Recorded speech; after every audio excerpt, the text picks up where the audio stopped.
Donald Trump ayaa la ogaaday in uu dalka canshuurihiisa uusan bixin ama canshuur celin uusan sameynin oo dokumentiyada canshuurta iyo weliba uusan soo gudbinin sanad kasta ayaa la ogaaday kadib shalay oo ahayd 15 bisha Abriil qofta asaga u hadashay Caroline Levitt lagu magacaabo ayaa waxaa laga wareystay in madaxweynaha uu canshuurtiisa bixiyay sanadkan sidoo kale uu soo gudbiyay ama in uu macnaha ay sheegay sidoo kale macquul galta ama uu damacsan yahay in uu publicly bandhigo oo dadka si ay u arkaan oo ay ugu qancaan in uu canshuuraha bixiyo maadaama dacwado badan oo hore oo lagu soo oogay Donald Trump lagu ogaaday in uusan canshuurta dalka bixinin sidoo kale sidaas si la mid ah qolooyinkan bilyaneerada ah ee macnaha taajiriinta ah asaga sababta uu ahaa in uu mar labaad ayada oo waliba aysan macquul galahayn in uu xilka Mareykanka dib u qabto Donald Trump oo 34 dambi oo kala daran oo ay ku jiraan kuwa uu galmo macnaha u galmooday gabdho yar yar ama uu kufsaday Epstein files uu daba guurahay sidaas si la mid ah Caroline Levitt oo ah afayeenka madaxweynaha Mareykanka ayaa waxay ku jawaabtay weli ma aanan soo assemble gareynin ama diyaar ma aha dokumentiyada canshuur bixinta madaxweynaha waxaana dib ugu noqonayaa ayada oo sidoo kale lagu eedeynayo in shaqadeedii ay gabtay ahayd in xogaha hoose ee madaxweynaha ay ogaato maadaama xafiiskiisa gaarka ah markii aqalka cad laga tagay inay afayeen u tahay ama macnaha ay sheegay afayeenka xukuumadda Donald Trump ay tahay iyo waliba xafiiskiisa gaarka ah in si toos ah macnaha ay sheegay shaqadeed tahay inay ula falgasho madaxweynaha caafimaadkiisa sidoo kale tax income waxyaabaha macnaha ay sheegay crucialka oo san ciidina ka ogaan karin madaxweynaha inay ayada ka ogaato kaliya loogu talagalay ayaa sidoo kale embarrassment ku noqotay maadaama su'aalihii laga weydiiyay ee ka jawaabi weysay oo macnaha ay sheegay ay tiri dib baan ugu laabanayaa arrimahaasi taasi ayaana sidoo kale cadeyn laga dhigayaa oo cadeyn oo ah inuusan Donald Trump bixinin wax canshuur ah oo uu ku soo celin tax return sida ognahay madaxweynaha Mareykanka Donald Trump waa sidoo kale waxa weeye ganacsade wuxuu leeyahay sheegay dabaqyo waaweyn businessyo ayuu leeyahay Trump lagu magacaabo waaweyn ayuu leeyahay magaalooyinka waaweyn Chicago, New York iyo Florida ku leeyahay marka sidoo kale asaga kaligiis ma aha dadka aan canshuurta bixinin ee waa bilyaneerada waxyaabaha Donald Trump dhiga uu ah ajendayaasha uu ku soo noqday ayaana ah sidoo kale in uu qolooyinkan kala heshiiyo canshuuraha xad dhaafka ay bixin jireen in aysan bixinin oo macnaha deal la saxiixday aha hadii madaxweyne aan noqdo aniga waxyaabahaasi ha ka walwalina in canshuuraha xad dhaaf la idinka qaado iyo waxyaabahaas uu sidoo kale ku soo ururiyay dhinaca kale qolooyinkan Republicanka senatoradooda qaar kamid ah ayaa waxay macnaha ay sheeg ka shalaayayaan in ay majority ku yihiin labada aqal oo macnaha ayaga ay aqlabiyada haystaan hadda oo sidoo kale aysan waxba ku qabanin majority nimadaas ama inay u badan yihiin ajendayaashii intoodii badnaa macnaha ay sheegay hortabinta lahaa waliba shacabka dhinacooda iyo waliba voterska ah ama cod bixiyayaasha dhinacaas inay aad weak ugu noqdeen sidoo kale ajendayaal far badan oo hadda isdul saaran ay jiraan oo wax codeyn ah aan loo sameyn cuna qabateen hayaan ayuu sidoo kale sheegay senatorkan waxyaabaha uu Mareykanka sidoo kale macnaha ay sheegay uu ay saameynta u yeelanayeen ayuu sidoo kale sheegay ayada oo Congress-ka iyo waliba Senate-ka ay ku badan yihiin qolooyinka Republicanka ah haddana ma jiro wax la taaban karo oo ay ansixiyeen sidoo kale wax soo jiidan kara cod bixiyayaasha si mar kale ay ugu soo noqdaan majority-ga ama in ay ayaga aqlabiyad helaan mar kale aysan macquul gal u ahayn iska badaa in ay helaan macnaha ay sheegay ayaga oo hadeer ah in macnaha waxba ku qabanay sidoo kale shalay waxa loo codeeyay in macnaha ay sheegay Donald Trump gacmaha laga qabto dagaalka Iran sidaas si la mid ah goobta Senate-ka maadaama recession-kii baarlamaanka Mareykanka Congress-ka iyo waliba labada aqalba ay soo noqdeen hadda shaqadii si toos ah loogu soo noqday Washington DC waxa la qabtay cod bixino waxa la sameeyay cod bixin ama cod loo qaaday in Donald Trump gacmaha laga qabanayo waxa loo yaqaan power resolution ama war resolution waxa loo yaqaan in Donald Trump dagaalkan Iran ee facekii labaad hadda macnaha ay sheegay uu qaadi rabo ama macnaha soo cadcad sida ognahay blockade-kii wali waa uu saaran yahay marinka Hormuz oo waa uu xiran yahay saacadihii la soo dhaafay uu xirnaa inkastoo maraakiibta Chinese-ka uu Donald Trump sidoo kale uu ogolaaday inay halkaasi maraan dhinaca kale sexual assault ayaa jiro ama macnaha ay sheegay laba xildhibaan oo midna dimuqraadi ah midna republican ah oo waxaa jira lagu kala magacaabo Eric Swalwell oo representative kasoo jeedo dimuqraadi ah kasoo jeeda California iyo waliba sidoo kale Tony Gonzalez oo asagan republican ah Texas kasoo jeeda waxaa jira sexual assault ama galmo in ay la sameeyeen sidoo kale ay xoogeen haween sidoo kale ka dacweeyay taasina ay ku qasabtay Eric Swalwell oo ahaa musharax in uu ka noqdo rabay governor gobolka California inuu iska casilay in uu noqdo governor ama bidkaasi uu macnaha bartaas ku ekeeyay asaga oo waliba qolanka dimuqraadiyiinta ay aad uga codsanayeen saacadii la soo dhaafay ugu dambeyn iska casilay taasi waxaa ka daran in macnaha haddii mar kale haddana muuqaalo laga keenay asaga iyo waliba haweeneydaasi uu macnaha sheegay waxyaabaha la sameynayay hotel room ay ku sameynayeen asaga iyo Eric Swalwell iyo haweeneydaas ayaa la soo bandhigay maadaama cadeymihii ay ku filnaa waay uu dhahay cadeymo badan ayaa u baahanahay oo liiga keeno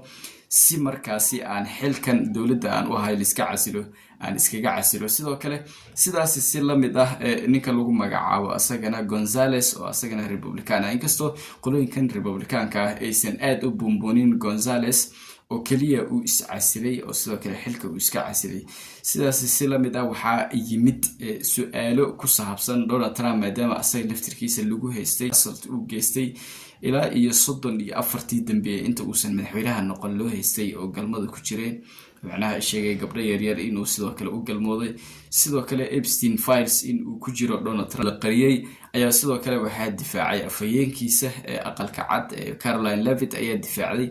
ayaa sidoo kale ayadana macnaha sheegay Said ugu soo celcelisay Eric Swalwell iyo macnaha waliba ayadoo Gonzalez xataa ka boodayso maadaama uu republican yahay arrimo laga weydiiyay ayaa waxay ku tilmaantay inay tahay wax laga laboodo ama disgusting ah waxyaabaha ay ku dhaqaaqeen Eric Swalwell iyo waliba ninkan Gonzalez lagu magacaabo press conference su'aalo furan laga weydiinayay aqalka cad shalay taariikh 15 ahayd sidoo kale sidaas la mid ah waxay ku jawaabtay in arintani disgusting tahay taasi ayaa backlash ama macnaha ay sheegay sidoo kale arrimo badan ay ka soo laabteen oo ku saabsan sidoo kale sidaas la mid ah Donald Trump inuu ku eedeysan yahay in waxyaabaha Eric Swalwell iyo Gonzalez oo ah laba xildhibaan oo Congress Mareykanka Texas iyo California ka soo kala galo dimuqraadi iyo republican kala ah lagu soo eedeeyay isla waxaas in Donald Trump asay laftirkiisa uu sameeyay arrimaha ama dambiyada sidoo kale laga bootinayo ay sidoo kale sheegtay oo sidoo kale qolooyinkan dimuqraadiyiinta ay waxay ku doodayaan public office in uu public office uu yahay haddii xildhibaan qofku uu yahay haddii uu madaxweyne yahay isku mid noqonayaan oo Donald Trump sidoo kale asaga laftirkiisa la keeno cadaaladda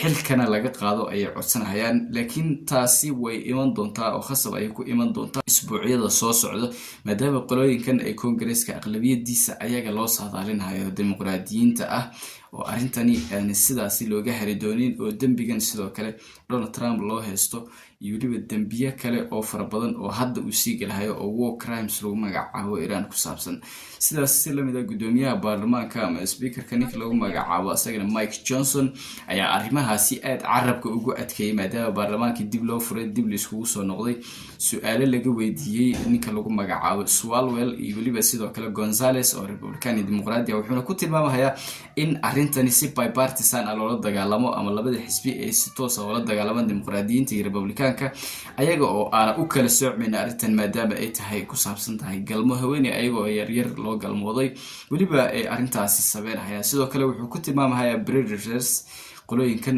waxaasi sameeyay oo Eric Swalwell iyo waliba Gonzalez ayuu ku tilmaamayaa in ay yihiin dad cun oo kale macnaha ay sheegay arrimahaasi asaga oo heerkaasi ka taagan ayaa sidaas si lamid ah madaxweyne ku-xigeenka Mareykanka JD Vance ayaa sidoo kale Donald Trump ka difaacay allegationada iyo waxyaabaha sidoo kale loo soo jeeday sidoo kale haweeneyda lagu magacaabo Meghan Kelly oo iyadana activistaha ah Donald Trump si baan u taageeri jirtay ayaa si toos ah hadda uga soo horjeestay iska daa ka soo horjeestay waxay sheegtay cidda kaliya ee Donald Trump hadda media inay ka difaacdo ugu hartay in ay yihiin qolooyinkan Fox News oo aan ognahay in ayaga la fangareeyay Donald Trumpna macnaha ay ku difaacayaan sabab la xiriiro in heshiis uu la galay ninka Fox News iskale Donald Trump oo ah in media aad looga bumbuuniyo sidoo kale looga difaaco lagana hor istaago wax kasta oo caqabad ah oo media ku aadan aanu ku bilowna su'aasha la weydiiyay Caroline Leavitt ee ku aadan in Donald Trump canshuuraha uu macnaha ay sheegay soo assemble gareeyay sidoo kale waraaqaha canshuuraha inuu diyaar u yahay in uu si public ah reer America u tuso ama dadka shacabka ah maadaama in badan lagu eedeeyay inuusan canshuurta dalka bixinin asaga oo sidoo kale madaxweynaha iyo waliba inta jeer oo madaxweynaha uu ka soo noqdo wadankan iyo waliba ka hor businessyadiisa in aysan canshuurneen waxyaabaha ugu waaweyn oo America First uu macnaha ishay ku soo loleeyeen ay yihiin in macnaha dadka taajiriinta aan taxigooda lagu dhibin ama lacag badan aan laga qaadin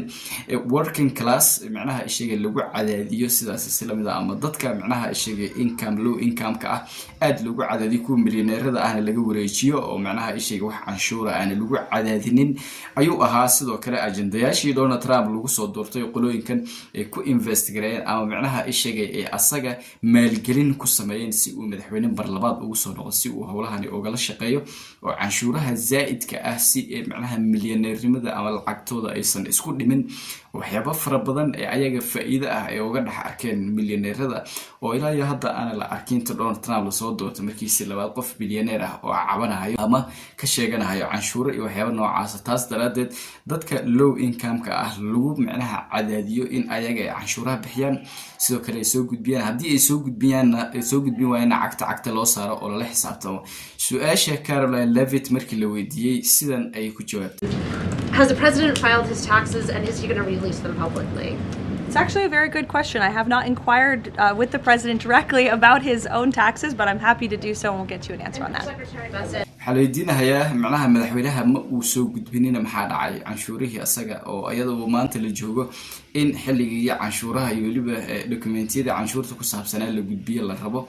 sheegaysaa in macnaha ishaga wali aysan arimahaasi u kuurgelin tan ayaa backlash noqotay ama macnaha ishaga sidaas si lamid ah su'aalo badan iska weydiiyay maadaama ayada ay u xirsaartay howlaha madaxweynaha ku saabsan ay sidan ku jawaabayso oo dadkan Donald Trump uu shaqaaleysiiyay oo dhan sidoo kale lagu ogaaday in unprofessional ay yihiin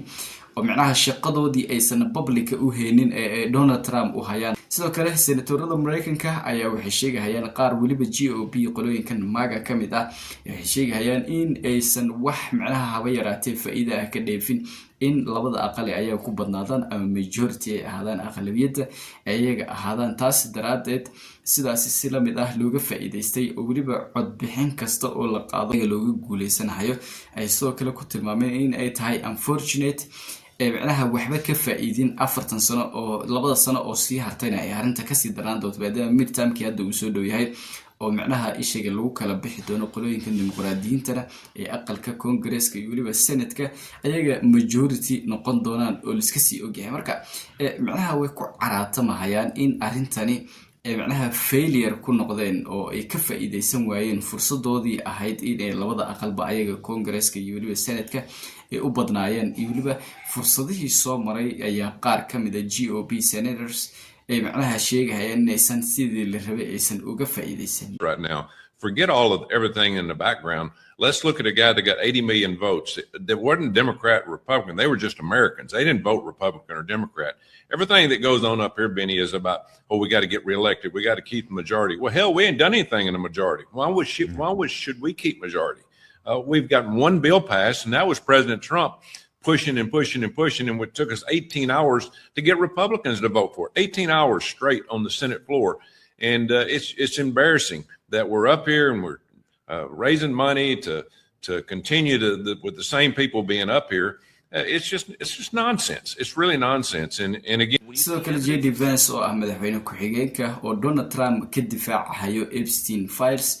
maadaama arintani ay timid kadib markii xildhibaano Congress-ka ah ay is casileen sabab la xiriiro in sababaha Donald Trump ee Epstein file uu ugu jiro sidoo kale laga soo dacwooday haween ومدحوينه كحجين كسيدو كله أرنتني كود دفاع هي سيدو كله باكلاش وين كنا قطعي يولي بعد كست أو ريبوبليكان وهذا مدحوينه أصو ترتمي دونتو عقبات وين يكون قندوتو ما دام دونالد ترامب أي رالي وجن نقدين أصجع أو ولي بقى وحيابها حلوانا ده يسكو عسيلة هي نسوس سمي إن وحفيز كسيجوجو أيضا ولي بحلوانا ده عسيلة هي وأصجنا وأركهايو بس السيدة سلسلة مده أوفيشال هذا أمدتك مدحتني مدة أمريكان ككتر سنة سيركل كمدحوينها كجرو ومدحوينه كحجين كجيد فانس وجوه الرئيو السيدو كان الدفاع يعني ولي بقدوميها برلمانك. When you see evidence of sexual assault, sexual misconduct, regardless of whether you're powerful or not, in fact, you should probably investigate it more if you're a powerful person, right? I don't want powerful people, being involved in this disgusting behavior. But I have to defend the president on this because when he said that it was a hoax, what he was talking about was this democratic idea that he's connected to Epstein. If you look at those emails, it's like, they were in the same, everybody in Palm Beach knew everybody, okay? Like the president has said he knew Jeffrey Epstein and he was a scumbag. But what you see in those emails is that Jeffrey Epstein hated Donald Trump. And Donald Trump hated Jeffrey Epstein. In fact, one of the emails is about Donald Trump narking on Jeffrey Epstein to the local sheriff saying, this guy's a scumbag. You should go and pick him up. So when Donald Trump wuxuu ku tilmaamayaa dadka xukunka joogo ama madaxda ah in ay micnaha tahay ayaga inay la dhiilgarayaan waxyaabahan oo kale sidaas si lamid ah isla markiiba uu switch garanayo isbedelayo wuxuu leeyahay madaxweynaha waan ku difaacayaa arrintan sida sidoo kale arkay dhinaca kale gudoomiyaha baarlamaanka ninka lagu magacaabo asagana Mike Johnson ayaa ku tilmaamay arrintani inay unfortunate tahay sidoo kale la hantigareeyo ama micnaha la baaritaan lagu sameeyo xildhibaanada Congress-ka Mareykanka ayada oo waliba xilli ay micnaha ayaga isu soo shaabixiyeen oo ay micnaha ogaadeen kadib la ogaaday in ay sexual assault sameeyeen xildhibaanada qaar ee micnaha uu ku baraarugayo ayada oo sidoo kale si fresh ah hadda loogu soo noqday golaha baarlamaanka Mareykanka ama Congress-ka oo waxyaabahan in sidoo kale aad looga fiirsaday ta xilligii doorashada sidoo kale lagu jiro oo doorashada ay waxba ka dhineen campaign-kii uu already bilowday midterm-ka lagu jiray sidaas isla mid ah ayaa wuxuu sheegayaa in micnaha arrintani ay tahay in lala dagaalamo ayada oo in the fact markii si xaqiiq ah wax loo fiiriyo madaxweynaha Mareykanka Donald Trump ilaa iyo hadda dahgadaashiisa lagu qarinayo waxyaabihii uu geystay ee ku saabsanaa Epstein file sidoo kale ninkii Bambodi lagu bedelay oo sidoo kale asaga laftirkiisa hadda leh wax file ah oo haray malaha oo la soo bandhigo ama filealkii intoodii badnaa waa la soo bandhigay fileal kale oo aan soo bandhigi doono malaha. Obviously, there have been 2 members who have resigned over the last 24 hours because of alleged impropriety with staffers. What more can the House do to protect staffers who work in this building? Yeah, the question is, what more could the House do to protect staffers from predators? You didn't say that, I said it. Look, some of the allegations that have been made and apparently some of the facts that are coming out to verify those allegations are shocking to us, as they are to all of you. And they must be addressed. We've tightened up ethics rules and wuxuu ku tilmaamayaa nimankan la soo shaacbaxay oo Eric Swalwell ah iyo waliba Gonzales oo asagana Republican ah in arrintani ay tahay dad qalashanimo ee haweenka ku soo sameeyeen iyo waliba dacwooyinka laga soo gudbiyay ee ku saabsan galmada marka arimahan ayaa sidoo kale waxa macnaha lagu buunbuuninayaa labada nin ee ayaga macnaha banaanka iskeenay ama kiiskoodii sidoo kale ayaga oo ka garaabahay waxyaabihii lagu haystay sidoo kale xilka iska casiray balse waxa la qarinayaa reality-ga ku aadan Donald Trump iyo waxyaabo ka sii daran ay iska indatiraan qolooyinka Republicanka ah marka arimahan ayaa kamid ah arimaha ugu waaweyn ee qolooyinkan Republicanka ay labada aqalba ku waayayaan sidoo kale doorashadii oo soo dhaydo obviously iska cadeed maadaama ajendayaasha faraha badan ee policy-ga waliba arrimaha dibadda ee macnaha ay ku fail garoobeen markii laga soo tago waliba kuwan ayaa sidoo kale gaslighting ku sii sameynaya dadka voterska ama cod bixiyayaasha ah in Donald Trump la qariyo xildhibaanadii kale ee macnaha ayaga si genuine xilka iskaga casirayna la daba dhigto oo waxyaabo laga sheego hadii uu muuqaal ku soo gaaro fikirkaada nala wadaag muuqaalka like noo saar hadii aad sidoo kale nagu cusub tahay nagu soo biir oo nagu support gareey hawshan ah heeno subscribe sar channelka waan maasantiin